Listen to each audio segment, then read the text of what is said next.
Welcome to Between Two Chairs, Demystifying Commercial Real Estate, the podcast that brings you the latest insights and trends on the South Florida commercial real estate market, with your hosts, Fernando Arencibia Jr. and Jennifer Woolman. In each episode, we dive into the world of commercial real estate and break down complex concepts to make them accessible for everyone. Whether you're a real estate professional, a curious investor, or just interested in the South Florida market in general, Between Two Chairs is the podcast for you. So pull up a chair and join us.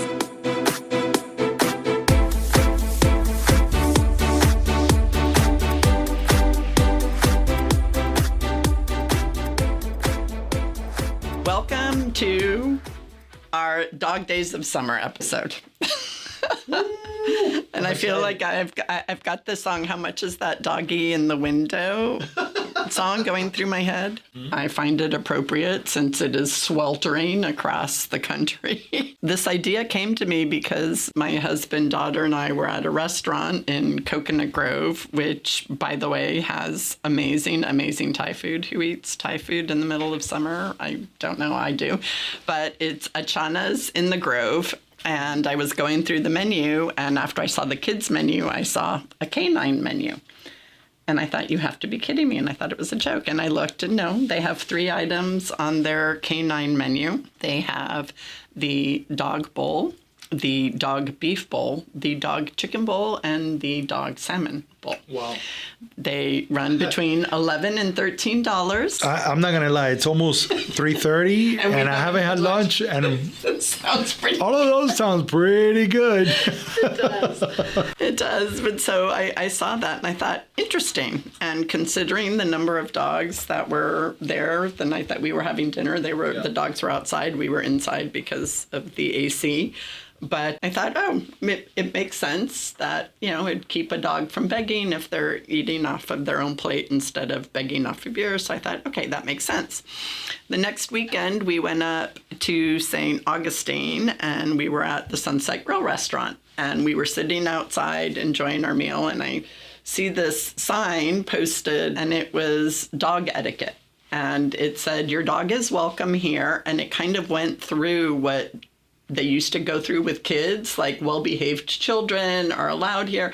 And they had all of these items that your dog could and couldn't do. It had to remain on a leash. It could not sit on the bar stool. It could not sit at the bar. It could not eat off of the table.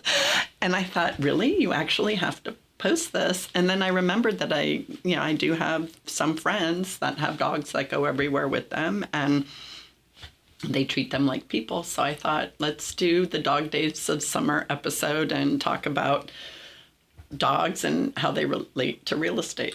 So the pet industry as a whole is incredible in the United States, especially when it comes to dogs.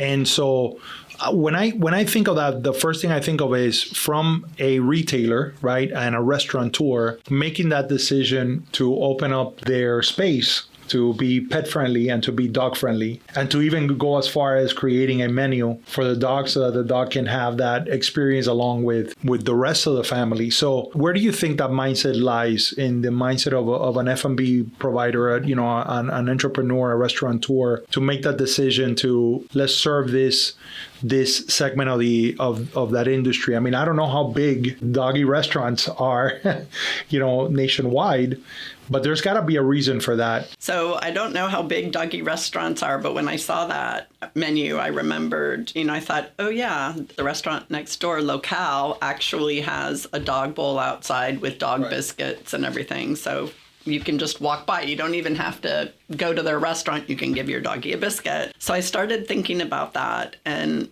I think the whole thing comes into expanding your market base and giving people more of a reason to hang out, right? So during the pandemic, and this was taking place well before the pandemic, I remember driving my daughter to dive lessons, 20-something years ago, and seeing this really strange colored school bus. It was yellow, but it was a weird yellow. It wasn't your typical, it was a super, super bright yellow. And I look in the window and there were all these dogs sitting in the seats. And so I told my daughter, look at this bus. It's full of dogs. So we followed it and parked and watched it. And on the side, it said doggy daycare camp. And I was like, you have got to be kidding me. And I sat there and I watched these dogs sit better behaved than any school bus you've ever seen. Right. And the driver stands up and gave a command and called a dog, and the dog came out and walked off and met its owner, and the owner puts on the leash and they're all hugging and kissing. And I said, you've got to be kidding me. There's a doggy daycare. And then I started to think, well, think of all the people who have pets, but they work all day.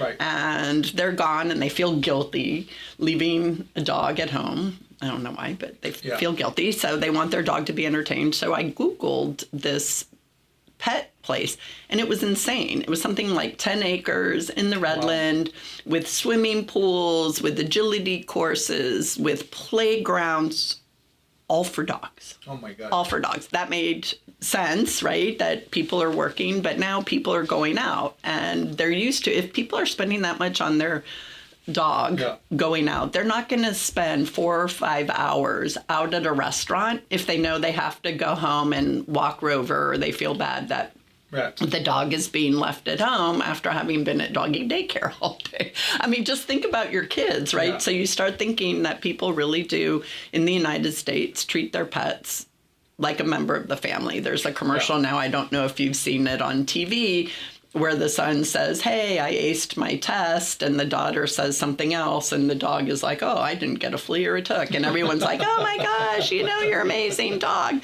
And the kids are like, great. So I think that that's part of the reason, is that if you allow people to bring their pets, their well-behaved pets, to a restaurant, and you cater to that one, those people are willing to spend $11 to $13 on a dog plate. When I hear this thing, I'm thinking about a summer camp for dogs. Yeah. Obviously, my mind goes, if the dog has already been there the prior summer, do they get to become counselors? Are they can they become camp counselors the next year? The dog that has been through the process, they can go there forever. But what I find interesting is that over the last 4 or 5 years, there's been this huge push and pull about support animals, right? And the sense has always been that for a long time, it was very easy for you to go online and get a certificate from some website that says that your animal was a therapy animal, support animal, that stuff. And it created an issue in our industry, because for a lot of multifamily landowners that were dealing with tenants, do we treat them as pets,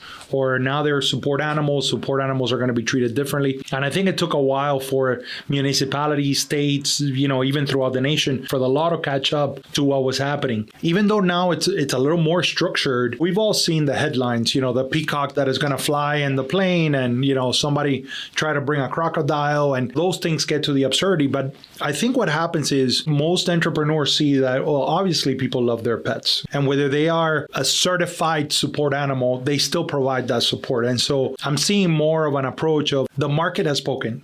People that have their pets, they want to bring them to as many places as they can enjoy the experience with their pets. And so when I heard your story, that's what I'm thinking.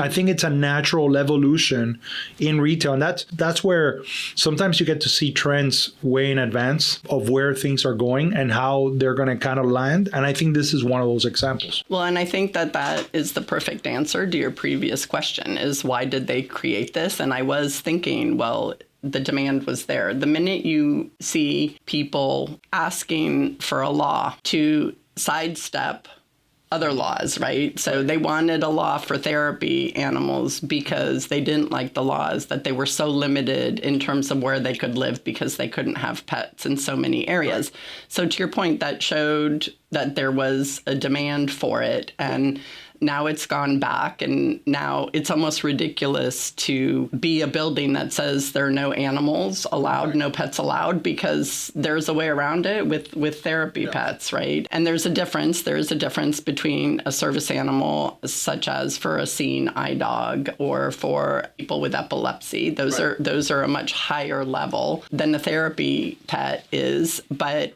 any pet can provide therapy. So I think, to your point, the demand is there, and people saw an opportunity, right? Around Miami, we have, I don't know how many small businesses we have that are groomers that go to your house. Right. You can go to Petco and take your dog to a doggy day spa, right? And get them groomed. I think it's ingenious, and it's something that we always need to look at in terms of real estate, right? Because it's not just the restaurants and the specialized retail dog stores that they have, like the dog from Ipanema, or they have specialty dog food stores now that you can go buy gourmet dog food, but it's also the warehouses. You know, Chewy was started here in Dania Beach and was bought out in 2017. And at the time, it was the highest price for an e-commerce acquisition. And they were bought out by PetSmart for $3.35 billion. And that's real estate. So they had, not only does Petco have more of the big box store, but Chewy itself has warehouses. There was another pet products manufacturer called Custom Veterinary Service. They're a maker of pet supplements and medicated shampoos. And several friends of ours were involved in that transaction, but that was 150,000 square feet of brand new industrial space that was taken up by basically a pet company, and that was leased by the Juncadellas from Fairchild Partners and our friend Gus Fonte from AJF. So when you think about pets, you don't necessarily think about the real estate aspect of it, but we just mentioned just about every single aspect, right? So multifamily, retail, industrial, and you can definitely say office, because a lot of people have a take your pet to work day, or they allow pets to come into the office, especially in some of the creative flex spaces. So it's interesting. If you don't like pets, you're kind of in trouble. To go back from the perspective of entrepreneur, is when you look at that restaurant and they created to-dos and not to-dos when you bring your pet, they're kind of getting ahead of it from a management perspective, having to deal with deciphering in a moment's notice, whether it's a pet or if it's a support animal, do you have papers? Better to just create a blanketed policy and say, look, there's definitely a demand. Let's welcome it. Let's embrace it, right? But then we get to control how we're going to structure and how things are going to go. So that way it's a pleasant experience, you know, for everybody involved. I found that the global pet care market has grown to $261 billion in 2022, up from $245 billion in 2021. The expectation is that figure will get to $350 billion. You just took my fun stats, by the way. I did. Take your fun. You found the same I'm just letting you know. That's okay. I have lots of them. Yeah, okay. But that's the first time that's happened to us. That is the first time that we picked, because we don't share that with each other. What I find interesting is, of course, you want to capture a percentage of the market. By the way, very smart for Pet Supermarket to make that acquisition. It was a huge acquisition at the time. Chewy is doing tremendous. Pet Supermarket basically provided a vehicle for them to be relevant in this market for many, forever. So I think it was very smart to approach it from that acquisition. What I also find interesting here is from the perspective of looking at trends, and I think that these things are related. So, bear with me here. We are getting a lot of calls from people that want to find a way to utilize and monetize sections of shopping centers, for example, that are not necessarily used often. So let's talk a little bit about this pickle court, the pickleball craze that has, taken over America. They say it was one of the fastest growing sports in the country. I've had people reach out to me and says, do you think that the owner of this shopping center would allow me to create courts on the rooftop? This pickle court. And even today we were having a conversation with someone. We were talking about a couple of their shopping centers up in the Orlando area. They have this space. It's kind of having an issue because of the sound that is coming from the gym upstairs. So I asked them a question, well, how tall is the ceiling? How big is the space? Because I thought, well, maybe some indoor pickleball courts, right, might be the trend. But I do think as we continue on this growth of more experiential retail, that we got to start to look at, just like the restaurateurs are looking at embracing of the pet industry, but to look at how really dynamic and different some new retail concepts are going to show up at their door. I agree. And we saw that several years ago, pre-pandemic, when the multifamily developers, the newer developments, were trying to find a way to amenitize their buildings. And one of the ways was to have little pet runs or pet walks and amenities for pet owners to feel inclusive in a building. I think to your point about new uses, who knows what's coming down the pike. So is pickleball a fad, right? Axe throwing was pretty big for a while. It's still pretty big, but same thing with those escape rooms, right? Escape rooms were a big thing one year, and God, that sounds like a nightmare to me. But those aren't as trendy anymore. So you wonder how long is the trend? Because to your point in retail, usually a retail lease is fairly long. So if it's only a 3 to 5 year trend, then you don't want to get into a 10-year lease. Right. But some of these places might require some pretty big tenant improvements. So Jessica, take a note. We gotta get Jennifer in an escape room. We did an escape room with the family in December, and I will say that at some point I wanted to just grab a hammer and start breaking through all the things that were locked. Give me an axe throwing room right next to it, and maybe you'll get me to go. But if you give me an axe, interesting. Maybe a combination of axe throwing in an escape room. You'll want to be escaping me. I love it. I think that it is very important to find those kind of opportunities to differentiate yourself in the marketplace. When you told me the story about the restaurant, all I kept thinking is that I just find it very smart, because to your point about whether it's trendy, I don't think that that's going to go away. The fact that people love their pets, they want to bring them along. So that's not something that is as perhaps trendy as a pickleball court or the axe throwing or the escape rooms and stuff like that. And I think when you curate a retail center, if you had a retail center of, let's say 100,000 square feet of retail, what percentage would you allocate to those cool, trendy concepts? Related to pets, if I'm doing something with pets, and let's say there's I'm thinking of this one center, and they have a veterinary center in there, and they also have food restaurants nearby, and it's a great vet, great tenant, but there's no place for them to walk dogs or for people to walk dogs. And so if you have pets, let's say, and some vets do have overnights for short-term stays, where can you walk the pet? So I'd be thinking about, where is a place that's not going to interfere, that's going to be pleasant for the rest of my customers, right? Because if I don't have a place to walk them and they're peeing on the wall, and I'm somebody who, even if I have a pet, I don't want to smell urine when I go get my baklava, right? So I would be thinking about that. If you are going to allow pet services in your retail space, then you have to think about not only your tenants who are going to shop there for their pets, but the people who are going to bring their pets there, and how do you help everybody coexist pleasantly, right? I'm super happy about a lot of the cities that are proactive, and they realize that people have pets, so they install the poop bags so that if you don't take one, or you forget to take one, or whatever, or if you were those type of people that never picked it up to begin with, guess what? Hint, hint, hint, And then I also want to point out that the Miami Association of Realtors has done a lot of pet improvements for certain areas, because we do these community grant projects. And ironically enough, we found out that there were several communities that were like, you know what, we would love to have a dog fountain, a dog water fountain. So we did that. We did that at Pinecrest Gardens. We did another dog park in Miami Beach. I believe it was in Miami Beach. Again, it's not the individual pet owner only or the retail owner. It was actually cities realizing this is a need that our citizens have and want. What can we do to make it more pleasant for them, and pet safety and everything else? So I want to tell you also that I was involved in a lease of an office space about 10,000 square feet, and the pet policy of the landowner came to play.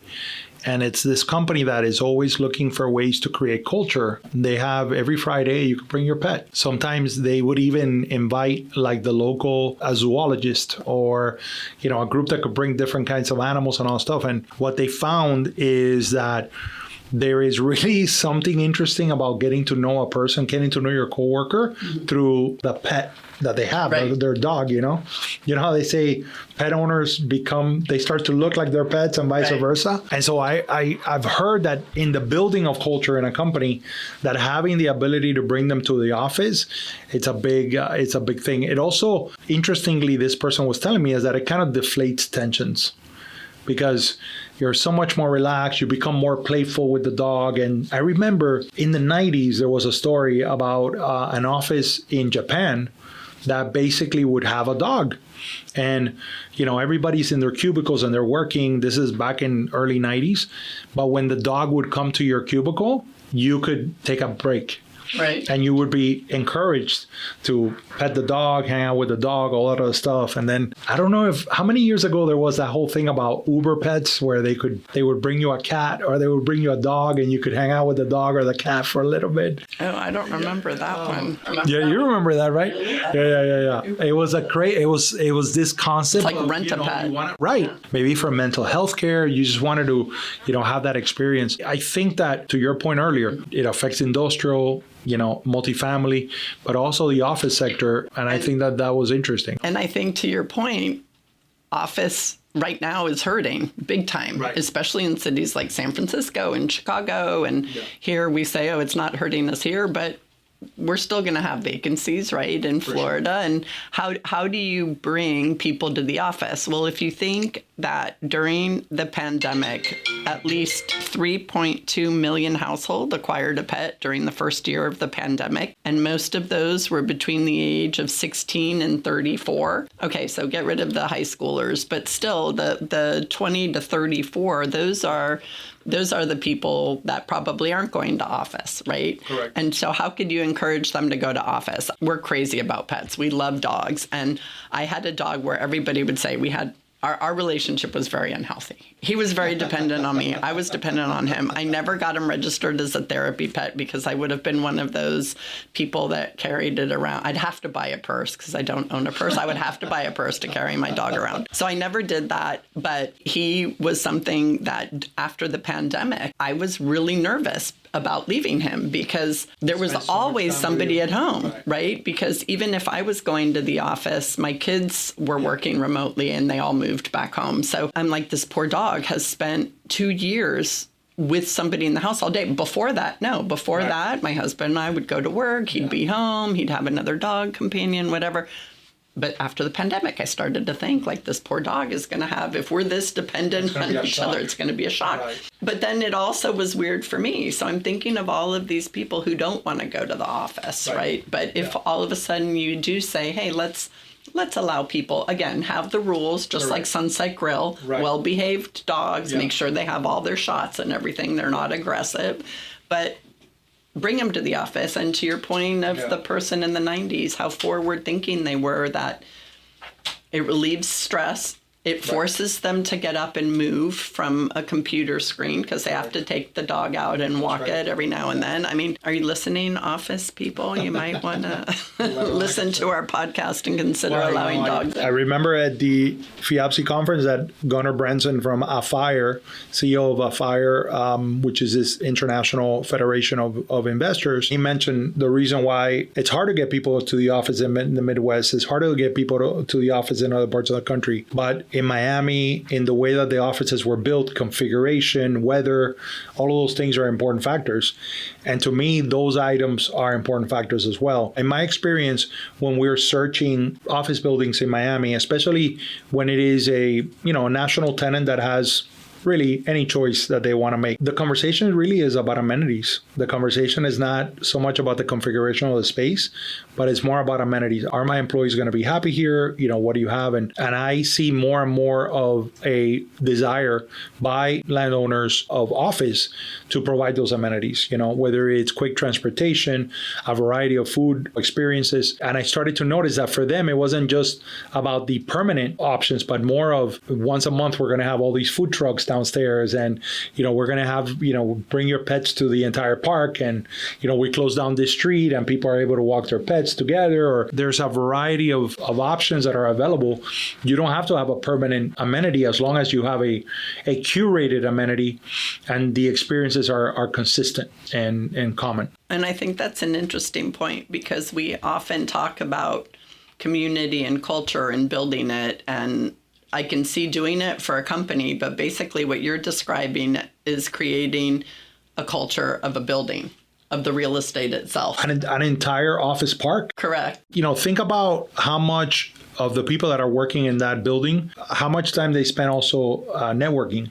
Right. And now you're also providing opportunities for people from different companies that are in this big building to get to know each other, So I know all my neighbors who have dogs. I don't know any of the ones who don't have dogs. I have no idea who they are, but I know their dogs' names. So, it does create opportunity. Absolutely. So, yeah, that's pretty much it for the dog days of summer. I just thought that it was super interesting, and again, it's outside the box thinking from all different areas, and how can you bring value, and no doubt about it. Well, look, one final point that I think is very important for any commercial agent that might be listening is that there are many things that I admire about you, but one of the things that I really love about your approach is that you're always very observant of your surroundings, and you're always looking for where there are opportunities and new ideas, where they're coming from. And I know you're a big supporter of local businesses, as am I, and support your local businesses, man. Yes. They do so much for your neighborhood and your community. And my feeling about this is that the fact that you are always aware and hyper aware of new concepts and new ideas, new things that are happening, it just allows you to then be a better consultant for the next iteration, the next retail client that you have, and whether you are going to curate an entire shopping center or you're going to help a tenant that is looking for retail space. I think it's very, very important to don't minimize, right, your own personal experiences as you're interacting with that space. So if you are a commercial agent and you're going to specialize in office, you should always be looking out to how is this office experience when I go to this office compared to the other one. If you're going to be in retail, you got to be looking out and sometimes it's a feel. You walk into a shopping center, you're like, this feels like a cool place. And what makes that? And so I think that is, to me, I'm always, every time I go into, whether I'm going into an industrial warehouse or an office, I'm always looking at how is the person that is occupying the space utilizing the space? Are they maximizing it? Did they come up with a cool, way of using it? What do they like about the space? It just informs us so much. There's only so much you could learn by the book. The big experience that you gain is by being out there. You just got to be vigilant and hyper aware. Well, and I think you bring up a good point. A lot of what we do in commercial is very analytical, but to be really good at it, it gets in your bones eventually. And I think that's kind of where we are, where everything, we just are always thinking about real estate. But when you're out there and you do see something cool or something ridiculous or something silly or something neat, take a picture of it, think about it, because your brain will play with that. And all of a sudden your feelings about whether that space made you feel comfortable or not, you'll be like, okay, well, this space made me feel uncomfortable. Why? Well, there were no windows, it was dark, it was smelly, whatever. Or to this point, when I saw the canine menu, it gave me a giggle, right? And then it just kind of wormed its way into my brain and got bigger and bigger, and therefore this episode. But I think the issue is, even though we're in a very analytical business and it's all about the numbers and making the numbers work, trust your other senses, trust your five senses for giving you a feel for the property. And we've talked about it before, about let the property speak to you and tell you what works. Well, sometimes those feelings are going to tell you, what's coming down the pike as well. So that was a very good point. Well, We've come to the point of stats, and since I preempted your stats, do you have another stat, or you want me to jump in? No, don't jump in, because if you have my last stat, I'll be in trouble. So Forbes estimates that dog owners spend an average of $730 a year on their dogs, and I thought that was low. Yeah, I was going to say that. Right? I thought that was low. Who's only spending $700 a year on their dog? I know my daughter probably spends that much in a month on her dog. That's low, right? That's low. That's low. You have pets, Jessica? Yeah. No. Anymore, Say pets and kids, the most expensive item on your budget. Exactly. By the way, shout out to Jessica, who's not only our amazing office manager, but she is also the voice that you hear in the introduction to the podcast. So, and she's also the one who makes sure we press the record button. Yeah, exactly. So look, key pickleball stats of 2023. Now, this is an interesting thing. So there are 36.5 million number of pickleball players in the U.S., largest growing sport in America. Largest age bracket of pickleball players, 28% of them are between 18 and 34, which is a big number, right? Pickleball paddle market, the size of the market is $153 million. Do you have a pickleball paddle? I do not. I haven't. I don't know. It's like take a dump in the kitchen sink or something like that. It was. They have some weird verbiage that I have to get used to, but I think you just pointed out something super interesting. It's the same demographic as the pet owners. Well, listen, I got to do the math on this, but look at how interesting. In the United States, there are 10,320 places to play pickleball. Now, if my math is correct, that means that you got basically 3,650 people for every place that is available to There's a play. pickleball So court shortage. we have a pickleball. The vacancy rates for pickleball courts is going to be very, very low. It's going to be exactly. So listen, I'm just saying, guys, it's half the size of a tennis court. There might be some opportunities there. Look out. And they have cooler lingo. It's way more. Their lingo is not as well. I'm telling you, there's something about the kitchen sink, and I'm like, "What's the kitchen sink?" And it's, so it sounds like a lot more fun than the stodgy old days of tennis. Nothing against tennis. I'm just saying that it's We're going to less have serious to go and do a video of us learning how to play pickleball. Oh my God. That's just going to have to be a must in the evolution of this humble podcast. But well, guys, thank you for joining us on the dog days of summer. Hopefully we did press the right record button and you get to hear this. Thank you for joining us and pulling up a chair, and we look forward to having you back on the next episode. Thank you. Bye.